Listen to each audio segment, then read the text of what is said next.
Well, hey everybody, Jarrett here, and this is every WWE Intercontinental Champion ranked from worst to best, Part 2, Electric Boogaloo. And I haven't changed the background. It's almost like I'm recording this right after the first part.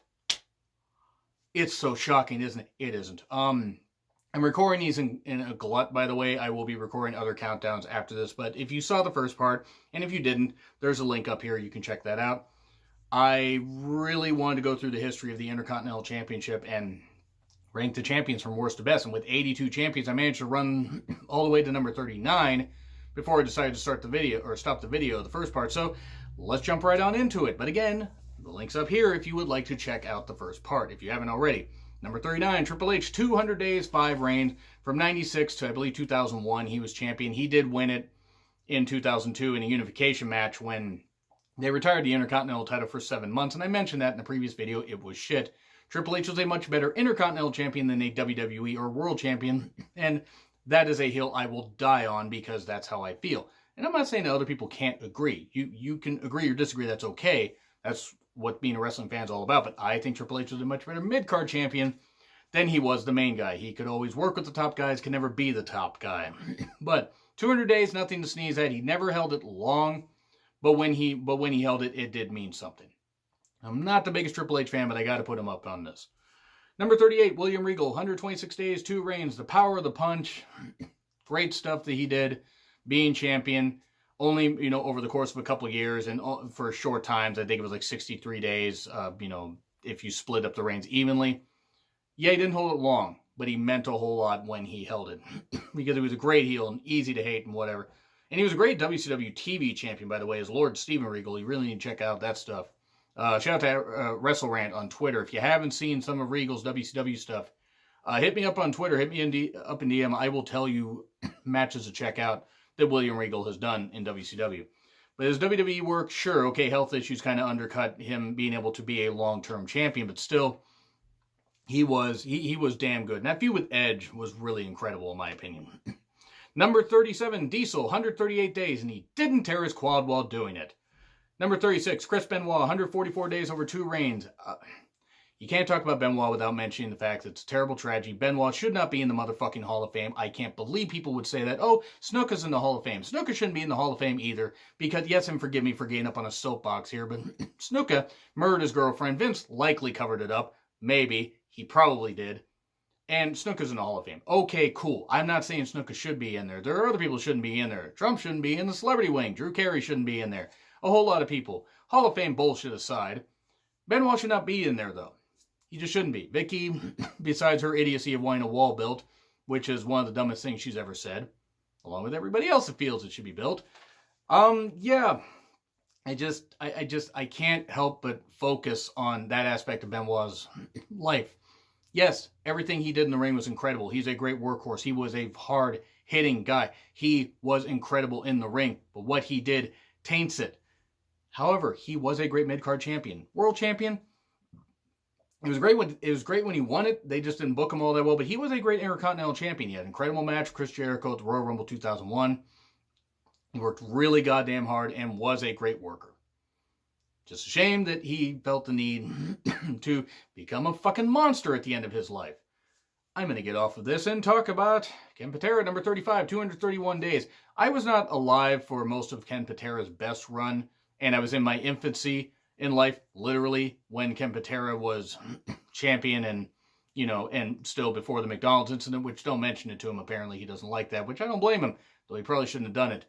But Ken Patera, if you're at that point in his career, looking back on when he was champion, if you want to establish a championship as far as getting it off of a heel and having somebody really, really good or one to establish it after the initial champion lost it.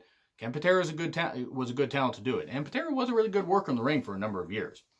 We then get to number 34, almost went to 33. Almost skipped over Curtis Axel, who won the same title that his father did on Father's Day in 2013.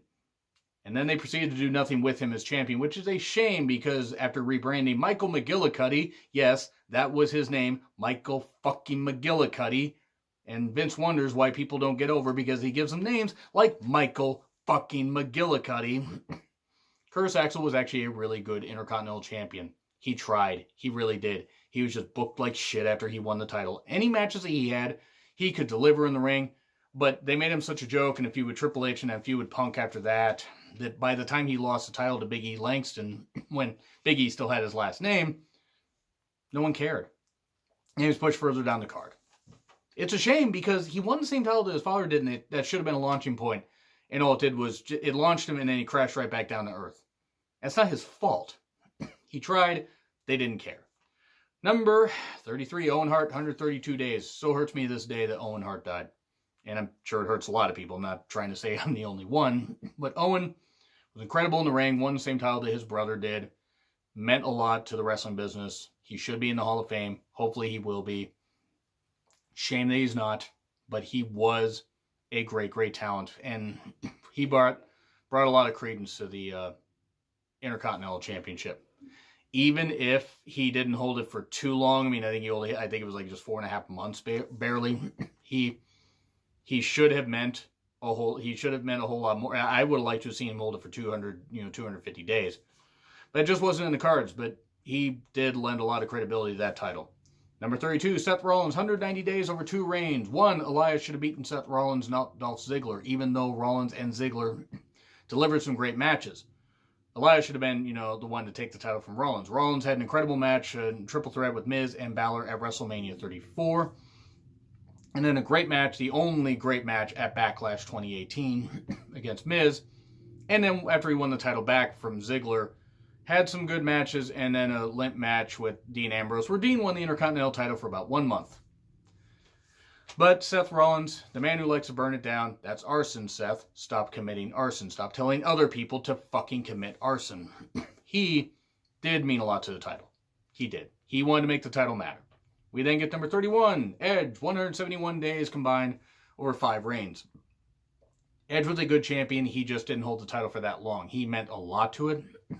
Holding it as long, I think it's like a combined, an average of like 35 days, just over 35 days. Actually, 34 days.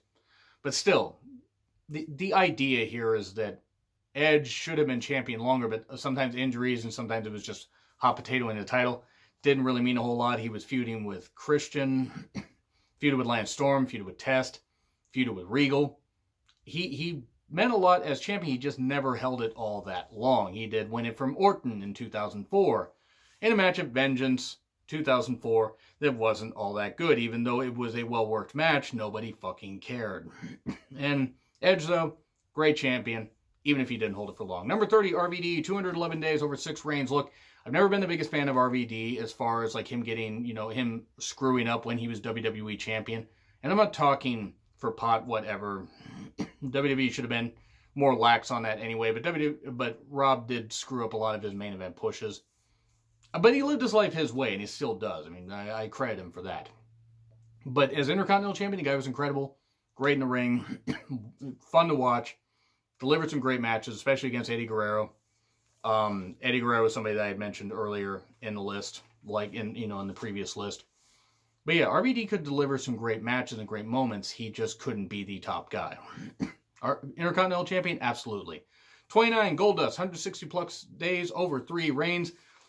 Yeah, I like Goldust. I wanted to rank him higher than this because he did help make the Intercontinental title matter for a time in the mid-90s. But they were bound and determined, one, to have him lose it to Ahmed Johnson, of all people. Yes, to Ahmed Johnson. To Ahmed Johnson.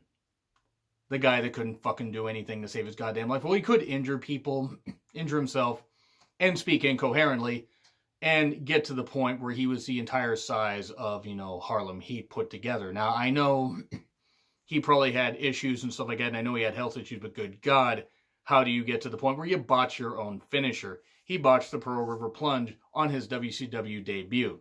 And if you don't remember that, that's good. I'm sorry if you do remember it because it was bad. Back to his Goldust's run. Guy was great. Yeah, his third title reign maybe didn't mean all that much, but he still was really, really good. By 99, the character had gotten stale and watered down. But he made that Intercontinental title matter. Speaking of people that made it matter, Ken Shamrock, 125 days over 1 reign. You want to make the title matter? handed to a legit athlete like Ken Shamrock, he could make it matter. I think he won, if I'm right, he won it when Triple H was like injured, and he won it, and he was given the title and actually did some pretty good shit with it and then lost it, and then it entered a hot potato phase in 99. I think there were like 18 different champions in 99. I don't think it was that many, but it seemed like it because they were tossing it around a whole lot. Still, Shamrock, legit athlete. Ric Flair at number 27. 155 days, one reign. I wish that Flair had held it longer. I wish they'd had him defend it more. Now, it wasn't as good as his U.S. title reign in 96 in WCW, but he could have lent a whole lot more to the title, or they could have allowed him to lend a whole lot more to the title than they did. They didn't, and while he meant something to it, he could have meant more. However, him winning the title at that age, having his moment, weighing it, and losing it to Shelton Benjamin. Shelton Benjamin's got a great record against Ric Flair, by the way, in singles competition. Beat him at Backlash 04, beat him almost 2 years later for the Intercontinental title. But yeah, Ric Flair did mean a lot. Yeah, he was out of action for like 30 some odd days or whatever, or it was a while actually he was champion. I think it was Survivor Series 05 and then returned at the 06 Rumble. So almost 2 months later. And he was still Intercontinental Champion. 30-day defense clause, my ass. But I still like Ric Flair as Intercontinental Champion. That's why he's here. Number 26, Pat Patterson, 233 days, inaugural champion, winning a Rio de Janeiro tournament. Scandals about Pat Patterson aside, which I tend to believe some are true. I don't think they're all true, but Google them if you don't know what I'm talking about. Yeah. Still got to rank him this high, though, because he was the first ever champion. Ranking maybe a little bit lower than some people might think I should, but this is my list. These are my opinions. That's why I'm ranking him here. Still, he has to be ranked at least in the top 30 because he was the first ever Intercontinental Champion, first ever WWE Intercontinental Champion. Number 25, Ultimate Warrior, 2 reigns, 432 days. Aside from the fact he was a piece of shit person that was an absolute atrocious human being, wishing death on Bobby Heenan, wishing nothing but that on him because of the cancer and all that. He did make the Intercontinental Championship mean something. He won it from Honky Tonk Man, and held it for a while. He held it, until held it from SummerSlam 88 to Mania 5, and then won it back at SummerSlam 89 and held it until he had to give it up after winning the WWE title at Mania 6 from Hogan. And by the way, the Intercontinental Championship was on the line during that match. A lot of people forget that, myself included. But yeah, he did mean a lot as champion. I can't rank him as high. I just can't. I'm simply not willing to rank him that high. I'm ranking him higher than I wanted to. Let me say that much. But his title reigns did mean something. But in hindsight, he wasn't a great champion. He was a good champion. He wasn't a great champion. But then we get to number 24. Dean Ambrose. 244 days over 2 reigns. His first reign was a lot better than his second reign. And now he's leaving the company. Good. He deserves to leave the company and go wherever. Or retire. I don't know what the fuck he's going to do. But he doesn't have to be in that company anymore. Number 23, Rick Rude. 148 days. I love Rick Rude. I wish Rick Rude was still around. I wish Rick Rude had been able to come back and wrestle. But he cashed out a Lloyd's of London insurance policy. Or got a big old payment and everything. Because it was a severe back injury. He had a really good reign as Intercontinental Champion, winning at Mania 5, dropping it again, SummerSlam 89. He got some of the best matches out of the Warrior, which was hard to do, because Warrior was a fucking shit worker. Have I mentioned that I don't really like Ultimate Warrior all that much? And by the way, if you guys are watching this and you're a fan of Ultimate Warrior, great. I'm not knocking you guys at all. You guys are cool. But that doesn't mean I have to like him. Rick Rude, however, he was a great champion. I just wish he would have held it longer, but I get why he didn't. What the fuck were they going to have him do? Drop it at Survivor Series? Good. He would have held it for 180 days. I don't think his reign would have meant all that much, even though he was a great Intercontinental Champion. Number 22, Cody Rhodes, 256 days, 2 reigns. Should have been 1 reign, and he should have broken Honky Tonk Man's record. He wasn't going to break Honky Tonk Man's record, but it would have been goddamn nice if he did. Because if he hadn't had that interruption during his reign, it probably would have only been, 28 days. That's how long Big Show had. So it would have been just about 200, or close to 280 days. Or it would have been just over. It would have been like 284 days. So he would have needed to have held it until at least the Rumble of that year, or of the next year, but still it would have been nice because then Cody could have been the longest reigning Intercontinental Champion instead of Honky Tonk Man, which I'll get to here in a bit. I would like to have seen Cody just have one reign and a lengthy reign, but still, he was a good champion. He did make it matter. We then get Randy Orton, 210 days in his lone reign as champion. He was a good champion. I am not the biggest fan of Randall Keith. You know, Randall Keith Orton, RKO, do you get it? But when Orton's motivated, he can do some great shit. When he's not, he doesn't give a shit. He'll just call people stupid, or shit in bags, or generally be a piece of shit even so on Twitter. I don't think he's really matured all that much. And he's not much older than me, and he hasn't matured all that. He's only like 9 months older than I am. But still, his 200-day title reign, 210-day title reign, he did make that title mean something. He was pretty good as champion. Number 20, Jeff Hardy, 4 reigns, 327 days. He held it longer than I thought he did as far as like respective reigns and stuff like that. A combined is like just over 80 days. 80-day average, 80, like 2-day average. Almost 82 days. He was still, I'm trying to do math in my head as I do this stuff. Jeff Hardy did his first title win, in 2001 when he beat Triple H, shockingly. That was really weird. But then he held the title a number of times after that. He had a great feud with John Morrison in 2006? Yeah, 2006. Well, 2006, 2007. No, I think it was both. The whole point is he had some really good feuds. I think it was 2007, actually. But he had some great feuds. And sure, maybe he shouldn't have ever been, the world champion, even though I get why they did for popularity. He still was a good Intercontinental Champion. That's why I got to rank him here at number 20. We then get The Rock at number 19. 339 days, 2 reigns. Yeah, his first reign was basically a shitstorm. Beat Triple H on a February Raw in 97. Held it for a little bit, got injured, and then came back and actually was a much better Intercontinental Champion the second time around. So that's why he's ranked this high. Plus, he was The Rock by the second time, and not Rocky Maivia. With all the weird, poofy pineapple hair stuff, and it just looked bad. It literally looked like they styled his hair after, the leaves on a pineapple, or put a chia pet on top of his goddamn head. It was fucking ridiculous. And I like Rock. I know there are some people watching this channel that don't necessarily like Rock and think he's boring. That's okay. I don't get why you think The Rock's boring, but whatever. But, if you're not a fan of him, that's okay.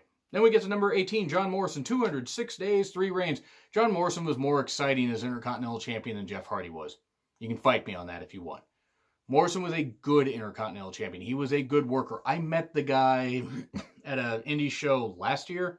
Yeah, it was last July. Great guy, by the way. Can still move so incredibly well, even into, I want to say he's nearly 40, or he is 40 now.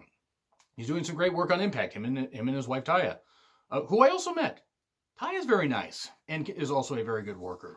But that aside, Morrison, yeah, he didn't hold it very long. It was just under 70 days. I think it was actually an average of almost 69 days. Nice. Average of 69 over 3. 3 times the 69. One of these days I'll stop making that. That's a lie. I will not stop making that joke. But still, John Morrison was cool. Good Intercontinental Champion. Number 17, Greg Valentine, 285 days. Look, the guy doesn't have the best opinion of women and never looks happy, but he was a great Intercontinental Champion. I really did like what Greg Valentine did. I liked how, I liked as far as like his ability in the ring. Sure, he was seen as boring, but the guy did make the title mean a whole lot. He really did well as champion. Tito Santana would eventually beat him, I believe. But, Greg holding it for that long, that was a big fucking deal. And he was U.S. champion. And, Crockett, he was really good. Greg meant a whole lot to that title. And holding it for that long, again, really big fucking deal. And number 16, this is going to surprise some people because I ranked him where I did. Honky Tonk Man, 454 days. People can say longest reigning Intercontinental Champion of all time. And he is. People will say greatest Intercontinental Champion of all time. I would rather eat glass than call Honky Tonk Man the greatest Intercontinental Champion of all time. The guy couldn't fucking work. His promos were the shit. Sorry, they were. His gimmick was the Elvis impersonator, whatever. It got him over. It got him hated. The guy couldn't fucking work. I mean, maybe he could work better in Memphis. I don't know. I never really got into much Memphis wrestling. But he wasn't really all that good. Yes, he could get heat, but He won it from Ricky Steamboat, and I can't remember one memorable thing he did, memorable match he had, besides when he won it and when he lost it. Yes, he had that feud with Randy Savage when Honky apparently refused to drop the Intercontinental title back to Randy Savage, or something, even though Randy was a much better worker and a much better person than Honky could have ever been, and was somebody that actually was over and that the fans loved. I just never liked Honky Tonk Man. I never did. However, I can't deny 454 days. I mean, he shouldn't have even had it for a third of that, or a fourth of that, or at all. But, numbers don't lie. I have to put him up this high at least. I mean, I don't have to, but still, I'm gonna show my bias more than I already did right there. Number 15, Jeff Jarrett, 290 days over 6 reigns. Jeff Jarrett was a very good Intercontinental Champion. Yes, I'm ranking one guitar-breaking idiot over another, because at least Jarrett could have an interesting match here and there. I can't name one match that Honky had where he was on the offense, where he was ever interesting, because he couldn't fucking work. And his WCW run was the shit. Back to Jeff Jarrett. He was good when he was Intercontinental Champion. Trying to be the chosen one, the world champion, or NWA TNA champion? Nope, he wasn't very good there. But as Intercontinental Champion, he did have some incredible runs. Which actually might explain why he had to ditch longer tights. He kept staining them. Shit jokes. They're funny. But he was good. He just wasn't great. Especially in his second run. Because he was Intercontinental Champion for a little bit there. But he was much better in his first run. Had a great match against Shawn Michaels, I believe, at In Your House in July of 95. I don't remember what the name of it is. I'm sorry. Because it was only like the second or third In Your House event. But he was still good. Jeff Jarrett did have some very good matches, especially in his first run. Intercontinental Championship meant a lot when it was around his waist. Number 14, Kofi Kingston, 4 reigns, 276 days. The current WWE Champion, at least as of the recording of this video. I never know what they're going to do with WWE. Fuck, they could have him drop it on SmackDown at one point. They won't. They shouldn't. They could. They won't. Please don't. But yeah, he meant a lot to the Intercontinental title. When he beat Chris Jericho, shockingly held the title for a bit. He was somebody that really, that Kofi still is somebody that means a whole lot to the fans. Somebody that was a great mid-card champion, and I'm happy that he's WWE champion because he certainly earned it. He took that ball, he took what was given to him, and he did the best he could, despite every obstacle and every bullshit booking thing put in his way to piss off the fans, and sometimes not for the right reasons. Still becoming WWE champion, easy for me to say, was a big deal. And 4 reigns, he had some good times as Intercontinental champion. I believe he just feuded with a lot of really good people. And is somebody that really should be remembered as, a great champion all around. Number 13, Wade Barrett, 395 days, 5 reigns. Wade Barrett should have been WWE champion in 2010. They had momentum behind him, and then they took it away. That's not the first time or the last time that they will do that, especially with a 4 on a heel. But Wade was, and I'm sure still is, a good worker. But he was great as Intercontinental Champion, and holding it for nearly 80 days on average. Yeah, he had times where he lost it, quickly, but he had times where he held it for quite a while. Just a shame they never capitalized on his momentum when they had it. But still, he meant a lot to the Intercontinental title. Number 12, Shelton Benjamin, 355 days, 3 reigns. He was and still is an incredible athlete. I forget that Shelton is even part of WWE currently. At least, again, as of the recording of this video, because who knows what the fuck they're going to do with... Anyway, I don't think Shelton knows what the fuck they're going to do with him. They sure as fuck don't know what they're going to do with him, but he was a great champion, winning it shockingly, doing great things, facing Jericho at Backlash 2005, I believe. He had held the title for quite a while. I think his last reign was in 2006. 2006 or 2007. But he had some great runs. And holding it over 3 reigns for almost a year, put together, that's a big deal. Shelton Benjamin, an incredible athlete. Sure, he makes it look easy. He can coast if he wants. The guy can still do some great shit, and he's in his early 40s. He moves just as well as he ever did. Number 11, Dolph Ziggler, 367 plus days over 6 reigns. Dolph is a great, great champion. And should have been world champion longer than he was. He made the Intercontinental title matter at a time when it really didn't. And he is somebody that should be remembered as quite the great athlete. And hopefully, now I mean, he's not retired from WWE, even though he hasn't been on TV for a number of months, so he's just doing his comedy stuff. I kind of think, honestly, they should just let his contract run out and just let him go. I don't know what the fuck else they want him to do. I mean, he's beat his body to shit. He's not really going to mean all that much, but looking at the totality of his career, his Intercontinental title runs meant something. That feud with The Miz in 2016 was incredible. I still wish Miz would have been able to retain the title and break Honky Tonk Man's record. I'm obsessed with people breaking Honky Tonk Man's record. Have Finn Balor do it. Bring Jeff Jarrett back and have him do it. Just leave the title on him for like 455 days. Have him defend it on a pay-per-view here and there. But I'm just kidding. Give it to a full-time guy and have him do it. Give it to a woman. Give it to Lacey Evans. No, Sarah Logan. Do that. I just want anybody to break Honky Tonk Man's record. But yeah, Dolph Ziggler, though, I love watching Dolph Ziggler as Intercontinental Champion. He was really good. Face or heel, he worked hard. Number 10, Shawn Michaels, 406 days, 3 reigns. Marine incident aside, and the fact that he didn't want to drop it to Tatanka at WrestleMania 9, and the whole disputed thing with Razor Ramon and the unified Intercontinental title at WrestleMania 10, Shawn Michaels made the Intercontinental title matter. He did. He really was the workhorse of the 90s. Well, one of them. And as far as Intercontinental Championship glory, you really don't find that many better than Shawn Michaels. I mean, I found 9 better in my opinion, but out of 82, Shawn Michaels meant a lot to the championship. I mean, a lot. He delivered some classic matches. Number 9, Chris Jericho, 319 days, 9 reigns. Sure, okay, you could argue that's a few too many reigns with that short a time. But his time as face or heel, he could always work a crowd, get him into a frenzy, being champion. He, that feud with Rey Mysterio, or his feud with William Regal, or just in general, the stuff he could do. Chris Jericho, fucking incredible in the ring. The stuff he could do, whether he was champion or not, whether he was competing for the title, whether he was defending the title, didn't matter what side of the fence he was on. Didn't matter even if he was a tweener. He could do some great stuff, and so far has the most Intercontinental title reigns currently. I mean, he may be surpassed by Miz. Maybe not, because the Intercontinental Championship's currently on SmackDown, but who the fuck knows what's going to happen.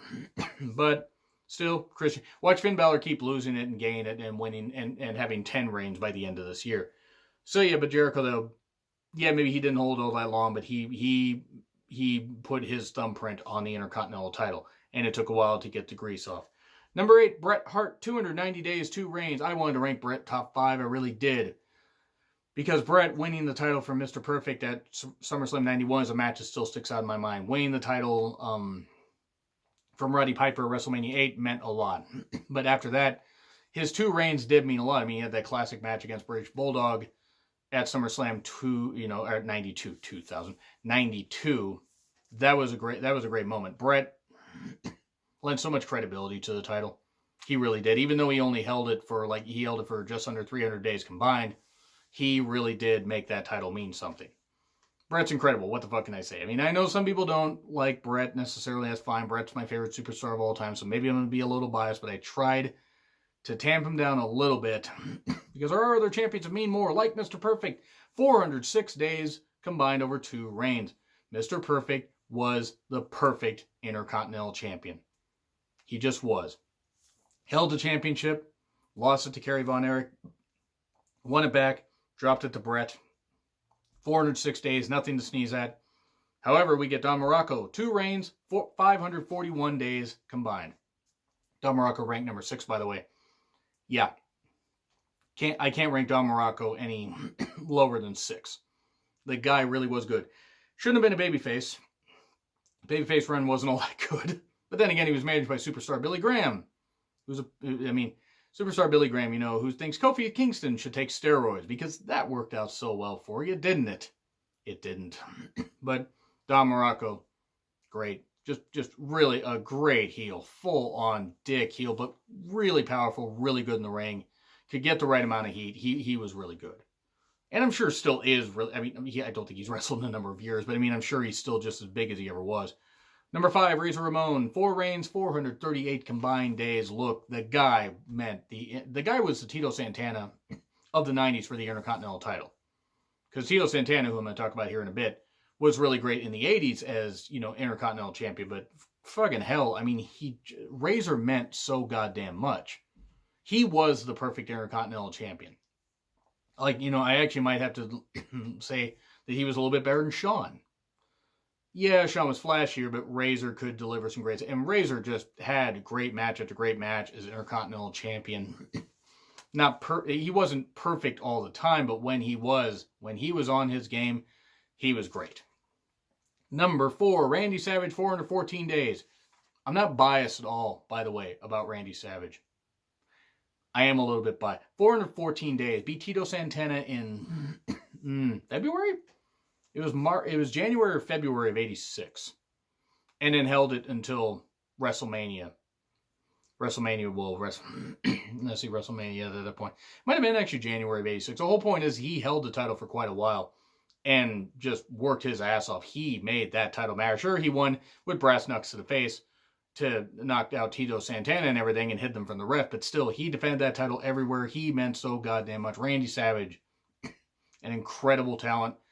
I wish he was still around. I wish he'd been able to be alive to be inducted into the Hall of Fame. Vince should have inducted him years before. He didn't. But Randy Savage meant a lot to the Intercontinental title. He, one of the premier workers of the 80s and 90s. The guy could just do it all. And I do miss Randy Savage to this day. Then we go to number 3, Tito Santana. Over 2 reigns, 443 days combined. Tito was fantastic.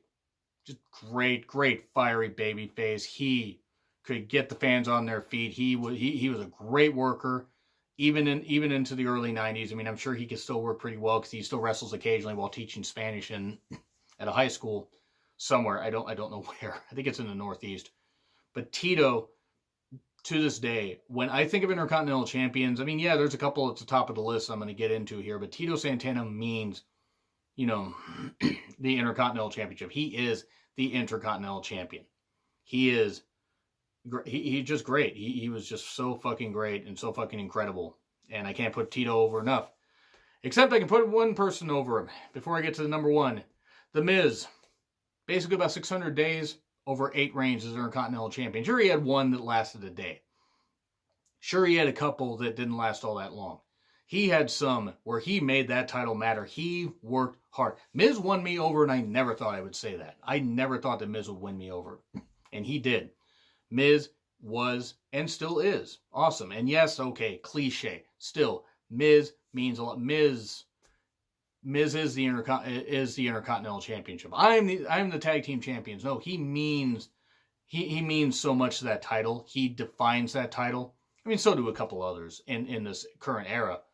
But Miz really defined it. He did everything he could to make that title prestigious. He said in interviews, and you can tell that he actually means it. And he did. He won me over through his hard work, and I never thought he would do that. But number 1, the recently passed Pedro Morales, 619 days over 2 reigns. Yes. I mean, fucking hell. Pedro Morales. One of the longest reigning WWE champions ever.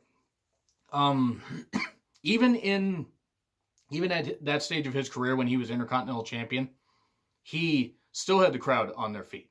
He still meant a lot as champion. Sure, he phased out pretty quickly by the WrestleMania era or a couple of years afterwards.